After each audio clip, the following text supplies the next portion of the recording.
thank you for joining us for this episode of That Solo Life, the podcast for PR pros and marketers who work for themselves. People like me, Michelle Kane with VoiceMatters, and my wonderful co-host, Karen Swim of Solo PR Pro. I don't know, maybe I'm working on a theme song for you. I would love a good theme song. I think we should all have a theme song. Yeah, my friends and I used to joke about that. What would be like your walk-up song? Of course, I don't have a good idea at the moment, but yeah, when you're a speaker, you have those songs. I have songs that get me, going. And sometimes I have a few that I have on rotation, like, okay, I need my song. It's mine. But I mean, personalized, like custom theme song, I think we should all have one. Yeah, absolutely. All right. Well, that's something for all of us to think about, and hit us up at soloprpro.com if you have some at the ready. But that kind of aligns with our topic today, since we are likely around mid-January by now, and the newness of the year the luster might be falling off and fading. So we want to talk about all the ways that we can keep ourselves motivated and keep ourselves shiny and just ready for this year, ready to make it as best a year as we can. And if that's a walk-up song, awesome. Love it. Yeah. We all know what happens in, January, bright, shiny, new year, and we're ready for it. Blank slate. And we're all full of, we're coming off that holidays where we celebrate it, although this year we're exhausted. But, January is a good month. It's fresh. And we have these resolutions or these goals that we set collectively, not just us solos. And then like somewhere around mid-month, a lot of stuff starts to fall away because reality hits you.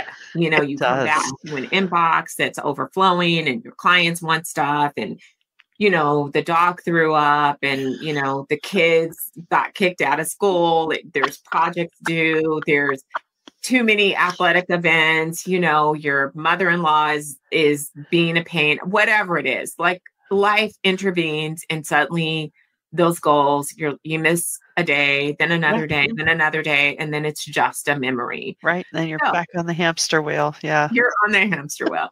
So today, we want to just talk about some of the ways that we can keep that positive momentum that comes in January going through the rest of the year. Yeah.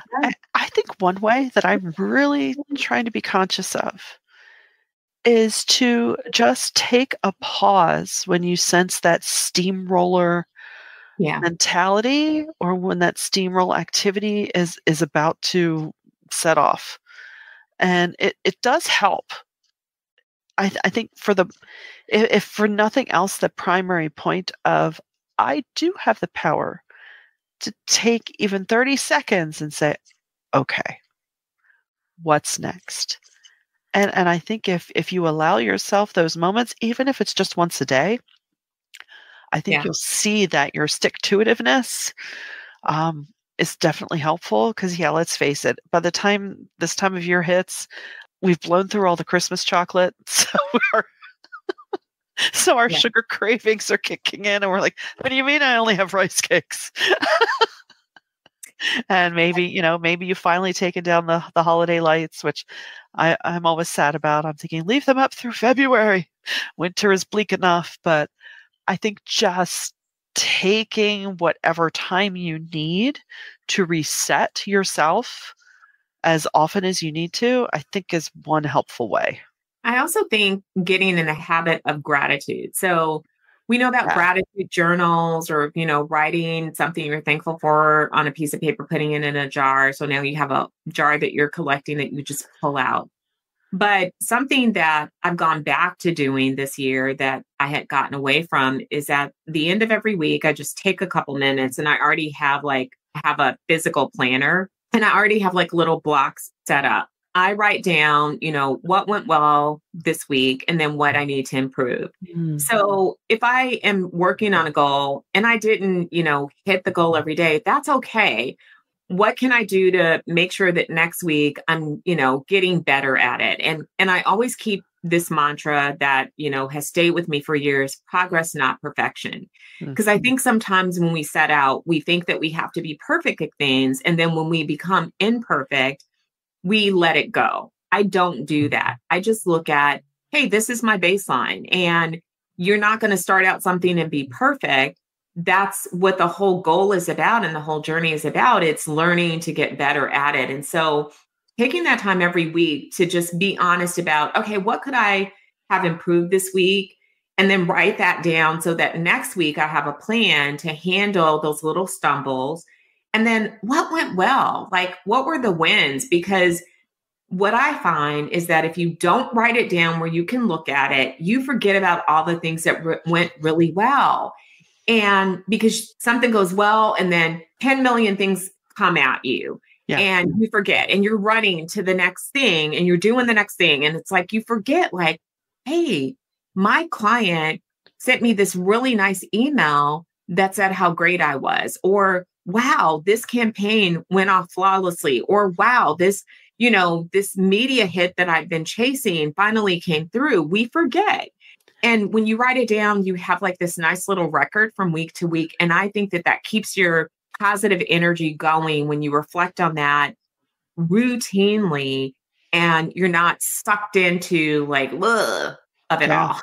Yeah. I mean, it definitely gives you reminders of what you have accomplished. Not that accomplishment is the be all and end all, but they're nice little pick me ups. They're little sunshine notes of, hey, it's okay. And I think it's all too often we do not celebrate our successes enough. We don't celebrate our wins. And I think it probably has a lot to do with the fact that we're sitting at our desk by ourselves. I'm like, do I high five myself? I, Yeah, I might you do. I might let out a little woohoo. But I think it is important to document those, and I think that's a great idea to keep track of. Yeah, I think also I love what you just said about celebrating ourselves. When you're working on a goal, they always have you build in a reward for yourself. When you hit your goal, there's a reward. But I think that we should build in rewards for ourselves, period. As solo PR pros, why not just reward that you're doing the work and that you are working towards something? It doesn't have to be fully formed for you to celebrate Yeah. your progress and what you're learning along the way. And so treat yourself. Maybe it's a once a month or a once a quarter thing that you do. Doesn't have to be something big, but write down a list of rewards that would really motivate you personally and build them into your year. Write them in your calendar when you're going to give yourself that reward, and sit down right now and plan out the next 3, 6, or even the rest of the year with your rewards, because that again is a way to keep your energy levels high and to be positive. Yeah. I think too, especially coming off a holiday season where, you may or may not have gotten the quote unquote time off you thought you would. And I just mean that, hey, let's face it, it's buying gifts. It's for some of us, it's cooking more, right? We're doing holiday meals and they are special things to us and we're glad we do it. But it may not have been actual time off. And a wise person once said to me that I should at least once a quarter have a 3-day weekend. And have I done this? No, I have not. But this year I'm thinking, yeah, I probably need to do that. And it's when you plan for it, it's easier to actually have it. And I know this sounds so basic and probably borderline silly, but I have a feeling many of you are nodding your heads of like, yeah. Put it in your calendar. Yeah. Last year I had marked off 3 days off the week after next. They were in my calendar. So guess what? Nothing got scheduled. It was Yeah. already on my calendar. I made an appointment with myself to give myself 3 days off. And I don't know why I did pick those days last year, but I'm glad that I have this practice of looking ahead and just looking at some days and blocking them off. Now, you also, should block off time for, obviously you want to plan longer vacations for yourself or go away, but don't neglect to plan out those days where you're just off. And Yeah. whatever you choose to do with those days, if you choose to go away for a weekend or you choose to stay home, whatever, just have the time off already planned for yourself. And don't give in to somebody saying, oh, well, can you meet on that day? No, I'm going to be off. Yeah.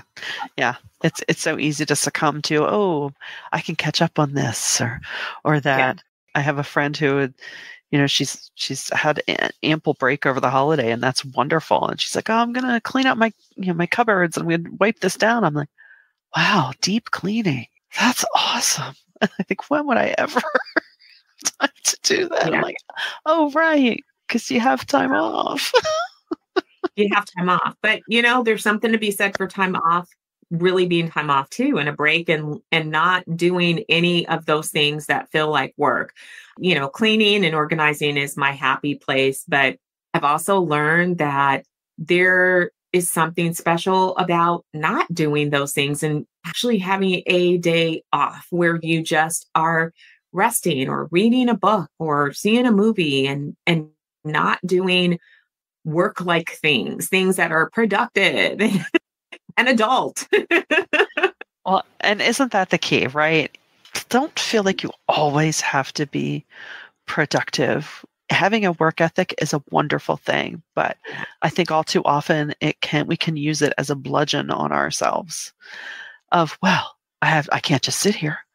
I can't just sit here and stare at infomercials all day, even though sometimes that's what you need. You just need to disengage. But, don't raise the bar so high all the time. It's okay to just not, try and think of what would a perfect day look like if you could do whatever you wanted to do. And I'm not saying, like, take the private jet that you don't have somewhere. I mean, realistically, what would you do? Would it be a novel thing to get your nail, go have a nail appointment at 2 p.m. on a Thursday? Probably. Yeah. Do it. It's those little things that'll get you through. Yeah. But plan it, write it down. I think that's the key to staying positive this year. And it doesn't mean that we're not going to have those days. And, have your go-to things that lift your mood. Maybe it's a playlist. Maybe it's a friend or a colleague. Maybe it's a particular book that always lifts your spirits.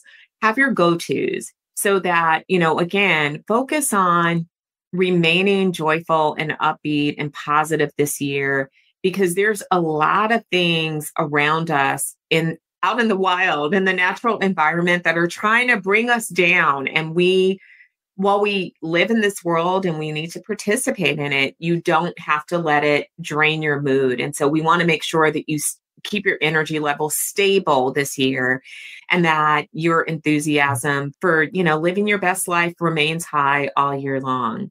Couldn't have said it any better myself. And, doing this for yourself will only make you better at your business. So, well, we thank you for listening. We thank you for taking this time with us. And until next time, thanks for listening to That Solo Life.